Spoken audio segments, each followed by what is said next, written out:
আমার জীবনে বেশি অশান্তি, একটু পরামর্শ দেন আমি কিভাবে শান্তি পেতে পারি। আনা মদিনাতুল ইলমি ওয়া আলিউন বাবুহা। মাওলা আলী শের খুদা আলী কাররামাল্লাহু ওয়াজহুল কারীম বলে, তুমি আল্লাহর মর্জিতে খুশি হওয়া শিখে যাও।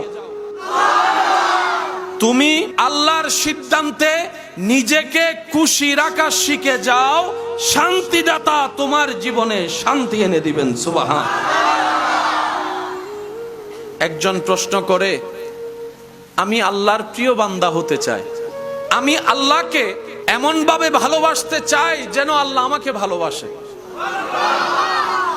হুজুর মাওলা আলী পরামর্শ দিয়েছেন, তাহলে তুমি একটা কাজ করো। বলে যে হুজুর কি কাজ করব? বলে যে তুমি আল্লাহর সন্তুষ্টির উদ্দেশ্যে আল্লাহর সৃষ্টির প্রতি ভালোবাসা বিলানো শুরু করে দাও। ভাবতে কেমন জানি অদ্ভুত লাগে, একদিন আমরা কেউ থাকবো না। এমন অনেক মানুষ আজকে কবরে শুয়ে আছে যারা জীবনে নিঃশ্বাস নেওয়া অবস্থায় মরণের কথা হয়তো মনেই রাখে নাই।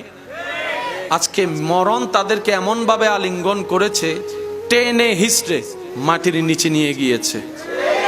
তাও নিজের হাতে মাটি তাদেরকে টানে নাই, নিজের আপন সেই ব্যক্তিদের হাতে তার আজকে মাটির মধ্যে শুয়ে আছে। যে আত্মীয় আপনদের জন্য একটা সময় সে দিন রাত দেখে নাই, পরিশ্রমের উপর পরিশ্রম করেছে, ত্যাগের উপর ত্যাগ দিয়েছে। ডান হাত তুলে দেখাই, বলেন ঠিক কিনা? আজকে সেই আপনরা তাকে ঘরে রাখে। আপনি আসরের সময় মৃত্যুবরণ করেন, এশার হতে না হতে আপনার জানাজা। একটু আওয়াজ দেন না ভাইয়া। আপনার মৃত্যুর সংবাদটা যদি সকাল 10টায় শোনা যায়, দেখবেন 12টার ভিতরে জানাজার টাইম উল্লেখ করা হয়ে গিয়েছে, হয়তো বাদে জোহর, না হয় বাদে আসর। সূর্য ডুবার আগেই আপনার কবরে চলে যাবে। এই বাস্তবতা কেউ অস্বীকার করতে আমরা পারবো? কুল্লু নাফসিন যায়িকাতুল মউত থেকে কেউ পালাতে পারবো? আরেকটু আওয়াজ দিয়ে বলুন, পালাতে পারবো? মরণের থাবা থেকে কেউ রক্ষা পেতে পারবো? সাদা কাপড় পরা ছাড়া কেউ রেহাই পেতে পারবো? একদিন তো যেতেই হবে। তাই সত্যিকার বুদ্ধিমান মুমিন বান্দারা কি করে? দুনিয়ার মধ্যে এমন ভাবে চলে যেন পানির উপর কিস্তি জাহাজ নৌকা চলে। পানিকে নৌকার ভিতর আসতে দেয় না, কারণ পানি যদি নৌকার ভিতর চলে আসে নৌকা ডুবে যাবে, পানির তলায় চলে যাবে। ঠিক তেমনি ভাবে দুনিয়াকে তাদের নিজের ভিতর আসতে দেয় না। দুনিয়ার উপরে চলে কিন্তু নিজের ভিতরে আল্লাহর ভয় এবং নবীর প্রেম দিয়ে ভরপুর করে রাখে। সুবহানাল্লাহ। যারা গুনাহগার তাদের রূহ ভিতর থেকে বের হতে চাইবে না, কিন্তু মালাকুল মউত টেনে টেনে হিস্ট্রায় হিস্ট্রায় বের করবে। এমন ভাবে বের করবে শরীরের রগ ছিঁড়ে ছিঁড়ে যাবে, শরীরের মধ্যে ব্যথায় ব্যথা অনুভব হয়ে যাবে, এমন কষ্ট অনুভব হবে, মরণ যন্ত্রণা এমন ভয়ানক হবে, তখন ওই ব্যক্তির মনে হবে সারা দুনিয়ার সমস্ত কষ্ট তার সামনে কিছুই না। মরণের কষ্ট এত ভয়ানক হবে, এত মারাত্মক হবে।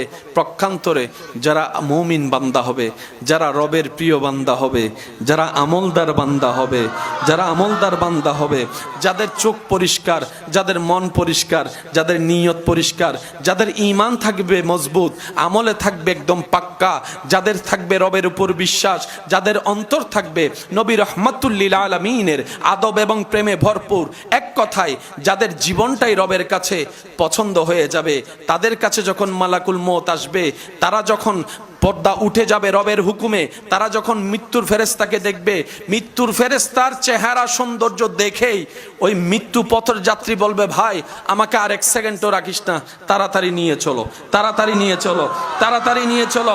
আমি আর দুনিয়াতে 1 সেকেন্ডও থাকতে চাই না, আমি আর দুনিয়াতে 1 সেকেন্ডও থাকতে চাই না। দুনিয়াবাসী প্রশ্ন করে, এই দুনিয়ার কত সুন্দর, পাহাড় কত সুন্দর, সাগর কত সুন্দর, জমিন কত সুন্দর, দেখো দেখো তোমার সন্তানের চেহারা, দেখো তোমার স্ত্রী স্বামীর চেহারা, দেখো তোমার মা বাবার চেহারা, এগুলা ফেলে তুমি চলে যেতে চাচ্ছ এত খুশি মনে, ব্যাপারটা কি? তখন মৃত্যু পথযাত্রী বলবে, আরে এতদিন তো দেখি নাই, মাত্র নামে শুনেছি জান্নাতের, রব্বুল আলামিন আমাকে এমন দয়া করেছে, মরণের আগে জান্নাতের ঘর আমাকে দেখাই দিয়েছে। সুবহান। অনেকের মা কবরে আছে, অনেকের বাবা কবরে আছে। আপনি যখন নামাজ পড়েন আপনার মা বাবা পার্সেন্টেজ পায়। আপনি যখন কাউকে দান করেন আপনার মা বাবা পার্সেন্টেজ পায়। আপনি যখন রবের জিকির করেন আপনার মা বাবা পার্সেন্টেজ পায়। আপনি যখন এরকম মজলিসে বসে রবকে স্মরণ করেন ওই সওয়াবের পার্সেন্টেজও মা বাবা পেয়ে যায়। তখন মা বাবাকে যখন সে সওয়াব পৌঁছায় দেওয়া হয়, মা বাবা জিজ্ঞেস করে কে পাঠালো এই নূরের সওয়াব?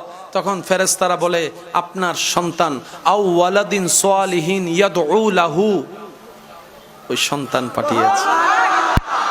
মা বাবা তখন খুশি হয়ে আপন স্টাইলে রব যাকে যেভাবে রেখেছেন সেভাবেই রবের কাছে, রবের দরবারে সন্তানের জন্য ফরিয়াদ করে।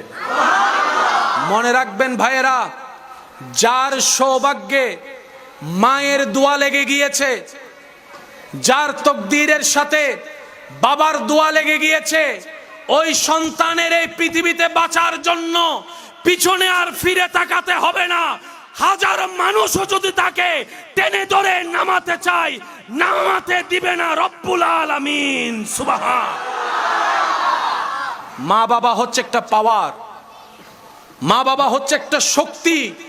হতে পারে আপনার মা আপনার বাবা শারীরিকভাবে দুর্বল, হতে পারে আপনার মা আপনার বাবা বিছানা থেকে উঠতে পারে না, লড়তে পারে না, প্রস্রাব পায়খানা হয়তো বিছানায় করে, হতে পারে, কিন্তু ওনাদের দোয়ার শক্তি। সুবহানাল্লাহ বলেন। মা বাবার দোয়ার শক্তি, দোয়ার শক্তি আপনার তকদীরকে পুরা চেঞ্জ করে দিবে। যদি আপনার পক্ষে আপনার মা একবার রবকে বলে মওলা আমি তো চলে যাচ্ছি, মা আমার সন্তানকে তোমার জিম্মায় দিলাম। আমার মা বোনেরা শব্দগুলো একটু শুনবেন, মনে রাখবেন, দোয়াতে সাথে রাখবেন। মা বাবার জীবনের 95% টেনশন হচ্ছে সন্তান নিয়ে, সন্তানের জীবন নিয়ে, সন্তানের সুখ নিয়ে। এবার বুলন্দ আওয়াজে সবাই মিলে বলেন, সুখ দেওয়ার মালিক কে? রিজিক দেওয়ার মালিক কে? বরকত দেওয়ার মালিক কে? রহমত দেওয়ার মালিক কে? জীবন সাজাই দেওয়ার মালিক কে? শান্তি দেওয়ার মালিক কে? হাজারো কষ্টের ভিতরে সুখের বাতি যিনি জ্বালাই দিতে পারেন তিনি কে? এবার মা বাবা, আল্লাহু আকবার, মা বাবা রবের কাছে বলে আল্লাহ আমার সন্তানকে তোমার জিম্মায় দিলাম। কেউ যখন ঘর থেকে বের হয় আমরা বিদায় দেওয়ার সময় ওনাকে কি বলি? শুনিনি, আর একটু আস্তে, একদম ছোট্ট একটা শব্দ না, 1 সেকেন্ড লাগে, ফি আমানিল্লাহ।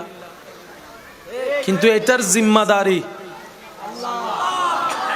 মা যখন বলে সন্তান দূরের পথে যাচ্ছে, যা বাবা, ফি আমানিল্লাহ, সাথে সাথে রব্বুল আলামিনের কুদরতি ব্যবস্থাপনা সে সন্তানের দায়িত্ব নিয়ে ফেলে। সেই সন্তান যদি বের হওয়ার পর তকদিরের লিখনিতে রবের হুকুমে যদি রাস্তাঘাটে মৃত্যুও হয়, ওই মৃত্যুটার অন্য মৃত্যুর মতো হবে না, সেটাও শানওয়ালা রহমতের চাদরের নিচের শান্তির মৃত্যু হবে। মা পানি খেতে চেয়েছে, আনতে আনতে মা ঘুমাচ্ছে, সন্তান এসে দেখে মা ঘুম। ডাকবো নাকি ডাকবো না, ডাকবো নাকি ডাকবো না, দিল বলে ডাকলে মায়ের আরামের ঘুমটা নষ্ট হবে, আবার না ডাকলে মার তো তৃষ্ণা থেকে যাবে যদি আমি ঘুমিয়ে যাই। যাক, আজকে আমার মায়ের জন্য ঘুমটাকে না হয় কোরবানি দিলাম। ঘুম যখন চেপে আসে তখন আর আই লাভ ইউ টাই লাভ ইউ থাকে না। যখন চোখের মধ্যে ঘুম ভালো করে আসে তখন দেখবেন যতই আপনি তারা শক্ত করে ধরে রাখেন, কথা বলেন, কথা বলেন, তখন আর প্রেম ফিরিতি থাকে, টান ভালোবাসা থাকে। তখন যদি সব চাইতে প্রিয় মানুষটা এসে বলে আসো আমার সাথে একটু বাইরে চলো, তোমাকে একবারে স্বর্ণ দিব, বোধহয় তুই তোর মিকে যা, আগে ঘুম যায়। ঘুম নিয়ে কোনো কম্প্রোমাইজ বলেন না, ঘুম নিয়ে কোনো কম্প্রোমাইজ। কিন্তু সেই দিন সেই সন্তান বলে যে আজকে ঘুম তুই ভারী নাকি আমার মায়ের সেবা ভারী, আমি আজকে দেখব। ঘুম আসে, লাগে, ঘুমায় না, দাঁড়িয়ে রয়েছে, পড়ে যেতে নয়, পড়তে দেয় না, পানি নিয়ে দাঁড়িয়ে আছে, নিজেও পড়ে না, পানিকেও পড়তে দেয় না, নিজেও পড়ে না, পানিকেও পড়তে দেয় না, নিজেও পড়ে না, পানিকেও পড়তে দেয় না। একদিকে ঘুম আসে, আরামের ঘুম, আরেকদিকে দায়িত্ব, জিম্মাদারি, মায়ের সেবা। বিবেক বলে ঘুমিয়ে যাও, কলব বলে দাঁড়িয়ে থাকো।